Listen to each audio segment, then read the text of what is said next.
Hello guys, welcome to my YouTube channel the practical mariner. Last video में मैंने staggered का कुछ एक दो क्वेश्चन डिस्कस किया था जो कि रन लगा के है, और reverse course method staggered problems with 3 observations वो भी वीडियो डाला हुआ है। अगर जरूरत पड़े तो देख लेना। And now today I will be discussing one small thing, और ये बहुत ही टाइम सेविंग मतलब चीज है कैलकुलेशन के लिए। तो इसको जरा ध्यान से देख लेना, और ये बहुत ही जगह पे काम में आएगा, और प्रैक्टिस के दौरान तो तुम्हें ये यूज करना है, तो मतलब बहुत ही जल्दी तुम हर एक क्वेश्चन सॉल्व कर सकते हो। ठीक है, तो कैलकुलेटर से कैसे डीलेट और डिपार्चर निकाल के फिर सेकेंड जो रन लगाने के बाद सेकेंड डीआर पोजीशन कैसे कैलकुलेट करते हैं, इसके लिए मैंने ये क्वेश्चन चूज किया। बहुत ही आसान सा क्वेश्चन चूज किया क्योंकि समझने के लिए इजी रहेगा। तो इसमें हम लोग क्या करेंगे अभी कि हम लोगों को पहले क्वेश्चन देख लेते हैं एक बार, बस जस्ट टू रिकैप। ये क्वेश्चन मैंने डिस्कस किया हुआ है, लेकिन ये प्रोसीड्यूर मैंने नहीं बताया कैलकुलेटर से जो भी है। लेकिन आगे जाके ना, जैसे मैं हाई ऑल्टीट्यूड का वीडियो डालने वाला था, तो उससे पहले मैं सोचा कि ये इसको डाल दूं पहले, क्योंकि ये जो कैलकुलेशन है कैलकुलेटर से डीलेट डिपार्चर निकालना, ये तुम एक बार सीख जाओगे पूरे एग्जाम में प्रैक्टिस के दौरान मतलब बहुत काम आएगा, और टाइम सेविंग रहेगा तुम्हारे एग्जाम के लिए। ठीक है, तो डीआर पोजीशन ये था। 1 घंटा रन लगाया, रनिंग 1 आवर। देन क्या था, किस कोर्स पे और किस स्पीड से रन लगाया। 1 to 5 डिग्री ट्रू पे कोर्स था, और 1 to 2 नॉट्स था। तो ये ऐसे वेसल, ये फर्स्ट डीआर पोजीशन था, ये डीआर पोजीशन। और ये रन लगाने के बाद ये 1 to 5 डिग्री इंटू 12 माइल जो भी है, तो ये सेकेंड डीआर पोजीशन में पहुंच गया। तो हम लोग को ये पोजीशन चाहिए। ठीक है, तो ये पोजीशन हम लोग कैसे निकालेंगे बाई कैलकुलेटर से? कैसे निकालेंगे हम लोग? जितना फॉर्मूला वगैरह यूज करेंगे ना, उसमें थोड़ा टाइम जाता है। तो पहले मैं डीआर पोजीशन मेरा लिख लिया। ठीक है, डीआर पोजीशन मेरा जो दिया हुआ है ये वाला, and then my course is 1 to 5, distance is 12 mile. Why? Because 1 hour 12 knots, यहाँ पे अगर 2 आवर रहता 24 माइल्स हो जाता मेरा डिस्टेंस। ठीक है, ये थोड़ा अलग से दिखा देना। Speed speed 12 knots and time is 1 hours, hence distance is equal to speed into time is then 12 miles, 12 into 1, उसके अगला स्टेप में 12 miles। तो ये मैं जरा शॉर्ट में लिखा था, जो भी है। तो अभी पहले हम लोग इसमें कैलकुलेटर से करने के लिए ना, पहले लिखना है फ्रॉम टी टी। मतलब हम लोग क्या नूरिस टेबल लेके आते हैं, लेकिन नूरिस टेबल हम लोग यूज नहीं करेंगे। ट्रांसवर्स टेबल जो है फ्रॉम टी टी हम लोग ये लिया है, ये हम लोग बताएंगे, लेकिन ये कैलकुलेटर में हम लोगों का फंक्शन है।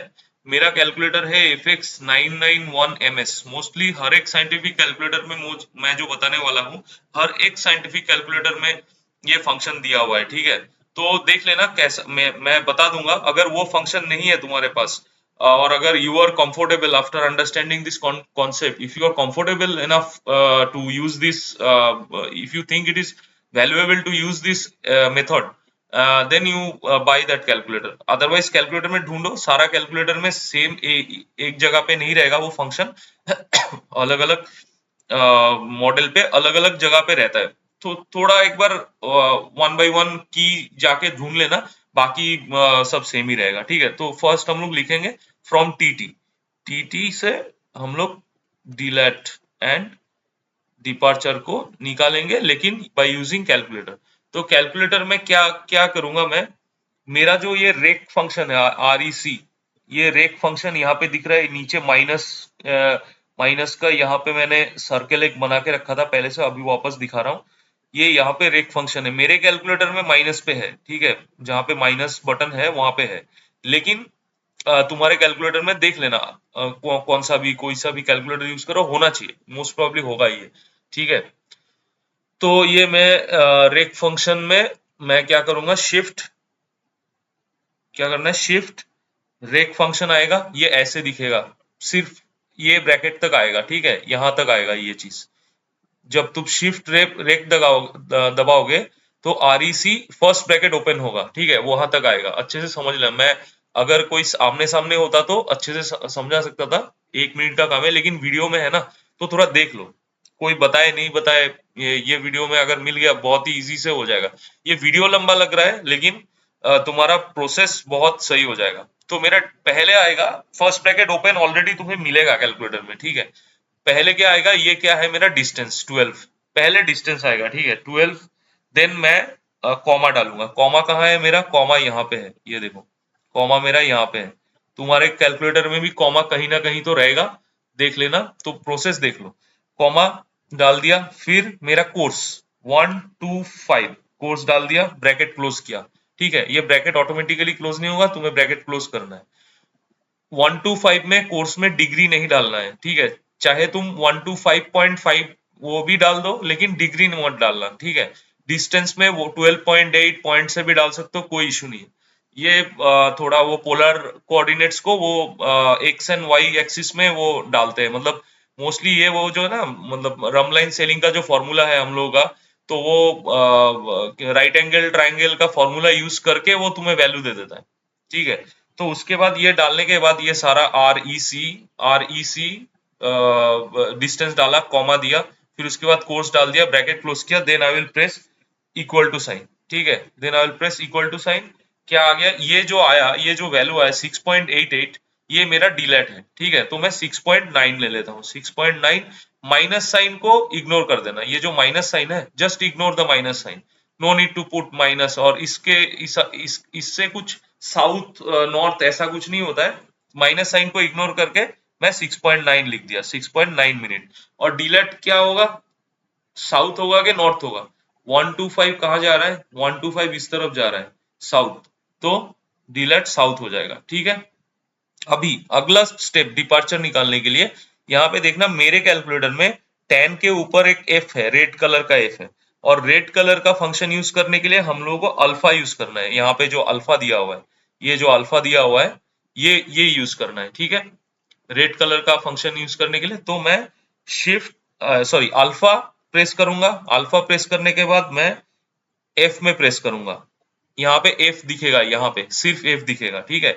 अल्फा एफ जब प्रेस करोगे वहां पे एफ दिखेगा। उसके बाद मैं वापस इक्वल टू डाल दूंगा। वापस इक्वल टू डालने के बाद मेरा वैल्यू आता है मेरे कैलकुलेटर में 9.829।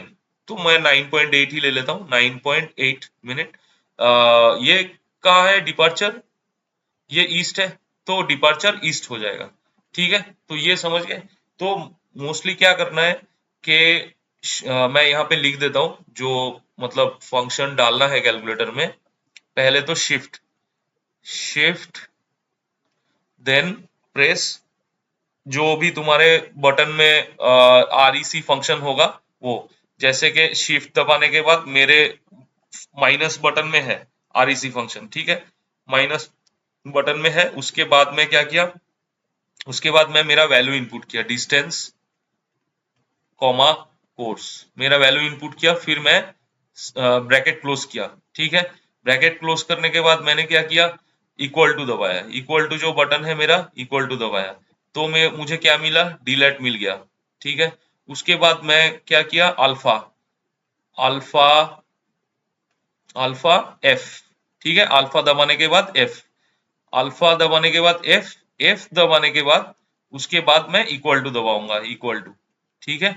इक्वल टू दबाने के बाद मुझे इससे डिपार्चर मिल जाएगा, ठीक है। तो ये थोड़ा कंफ्यूजिंग अभी लग रहा है, वीडियो देख के एक बार पॉज कर करके देख के ना अपना कर लेना, कुछ कंफ्यूजिंग नहीं है, एक दो बार करोगे प्रैक्टिस में आ जाएगा, and it will save your time in exam, बहुत टाइम बचेगा, ठीक है। तो अभी इसके बाद अभी अगला भी बता ही देता हूँ, अगर इसको निकाल लिया है तो मोस्ट प्रोबेबली बहुत लोगों को मालूम है अगला स्टेप क्या होगा। तो अगला स्टेप क्या, मतलब सेकंड पोजीशन जो डिराइव करने के लिए, ये तो मेरा बस डीलेट डिपार्चर आया, अभी इसके आगे करना क्या है, ठीक है। ये अच्छे से समझ लो, ये बहुत बहुत जगह पे काम आएगा, छोटा छोटा छोटा छोटा बहुत जगह पे काम आने वाला है। तो मैं कोशिश करूंगा कि जल्दी खत्म करने के लिए, इसीलिए I am just trying to speak fast and fast. तो अभी क्या करना है, डीलेट मेरे पास डीलेट है, डी आर लेट क्या है मेरा, मैं दो पोजीशन निकाल के बता देता हूँ, ठीक है। डी आर लेट मेरा 34 डिग्री 26 मिनट नॉर्थ है, मेरा डीलेट मालूम है, डीलेट है 6.9 मिनट साउथ। तो इससे मेरा एक सेकेंड डी आर लेट आ जाएगा, ठीक है। सेकेंड डी आर लेट आ जाएगा, 26 माइनस 6.9 would be 19.1, 34 degree 19.1 minute north ही रहेगा। Very good. तो अभी मुझे एमलेट निकालना है, ठीक है। एमलेट, क्योंकि मुझे डिपार्चर से तो मैं ये डिपार्चर को तो मैं इसमें डिलोंग में लॉन्गिट्यूड में नहीं लगा सकता ना। मुझे डिलोंग चाहिए उसके लिए, तो डिपार्चर को मैं डिलोंग में कन्वर्ट कर लेता हूँ। डिलोंग में कन्वर्ट करने के लिए मुझे क्या चाहिए, एक तो मुझे एमलेट चाहिए, एक मुझे डिपार्चर चाहिए। डिपार्चर तो है और एमलेट में निकालूंगा, ये दोनों के लेट का जो एमलेट होगा वो मैं डायरेक्टली कैलकुलेटर से करके डाल देता हूँ। 34 degree 26 minute plus 34 degree 19.1 minute, और मेरा एमलेट आ जाता है 34 डिग्री 22.5। 34 डिग्री 22.5 मिनट, ये एमलेट। तो मेरा डिलोंग क्या रहेगा, d long d long would be departure divide by cos m lat. Departure मेरा है 9.8 और कॉस कॉस ऑफ एमलेट मेरा 34 डिग्री 22.5 मिनट। ठीक है, ये तुम्हारा जो वैल्यू आएगा वो डिलोंग का जो भी वैल्यू आएगा, मान लो 10 आया अप्रोक्सीमेटली, मान लो 10 आया सपोज, मैंने कैलकुलेट नहीं किया, तो वो ईस्ट ही रहेगा। और ये डिलोंग को then you will apply on this initial DR longitude, you will get the final DR longitude. Hopefully ये समझ में आया होगा। ये अगर समझ में नहीं आया, वापस चाहे तो चला के देख लो पॉज करके, कौन सा मैं तो बता के रखा हूँ, मतलब वर्बली मैं बता सकता हूँ, यहाँ पे कैलकुलेटर में मैं वीडियो में नहीं दिखा सकता। I don't have that much of gadgets and all, so that I can make a video on calculator. I will try. If anybody comments, then I will just with my calculator I will shoot a video with my mobile, and then I will try. तो ये वाला चीज अच्छे से ध्यान रखना, ठीक है। तो अगला अगला प्लान क्या है, ये वाला अगर समझ में आ गया ना, ये तो ट्रिक है एग्जाम में थोड़ा सा टाइम बचाने के लिए। थोड़ा सा ही टाइम बचता है लेकिन फिर भी बचता तो है। तो ये वाला ट्रिक यूज कर लेना इसमें एग्जाम में। एंड देन इसके आगे मैं ना हाई ऑल्टीट्यूड का क्वेश्चंस मैं डालूंगा। हाई ऑल्टीट्यूड का I will make high altitude questions. तो हाई ऑल्टीट्यूड का कुछ दो चार ही क्वेश्चंस है, वो उसमें से एक दो मैं बता दूंगा। बाकी कॉन्सेप्ट अगर समझ जाओगे तो कोई भी हाई ऑल्टीट्यूड का क्वेश्चन तुम कर सकते हो। कॉन्सेप्ट समझा दूंगा, थोड़ा बहुत कैलकुलेशन भी दिखा दूंगा। और कैलकुलेशन जो है एक्चुअली कॉन्सेप्ट का मैटर है, कैलकुलेशन जो है सब तुम कर चुके हो। जैसे कि अभी जो कैलकुलेशन दिखा है यही यूज होने वाला है हाई एल्टीट्यूड में मेनली। थोड़ा सा वो क्वेश्चन पढ़ के थोड़ा समझ में आना चाहिए, बस उतना ही। कॉन्सेप्ट समझ में आ गया, बाकी सब हाई ऑल्टीट्यूड का क्वेश्चन, वो भी स्टैगर्ड के उसमें क्वेश्चन नंबर कभी कभी क्वेश्चन नंबर 5 में दे देता है, कभी कभी क्वेश्चन नंबर 6 में दे देता है। तो वो चीज है, हाई ऑल्टीट्यूड का आ जाता है बहुत सारा टाइम में, तो उसमें गड़बड़ नहीं होना चाहिए, ठीक है। Okay then, thanks for watching. ये वीडियो वापस रिवाइंड में देख लेना अगर समझ में नहीं आया तो। एंड कमेंट करते रहना, सब्सक्राइब लाइक अगर मन करे कि वीडियो अच्छा हो रहा है, अच्छा लग रहा है तो प्लीज कर देना, ठीक है। Thank you. See you on next video. Next video में हम लोग हाई ऑल्टीट्यूड के बारे में डिस्कस करेंगे। Bye bye, take care.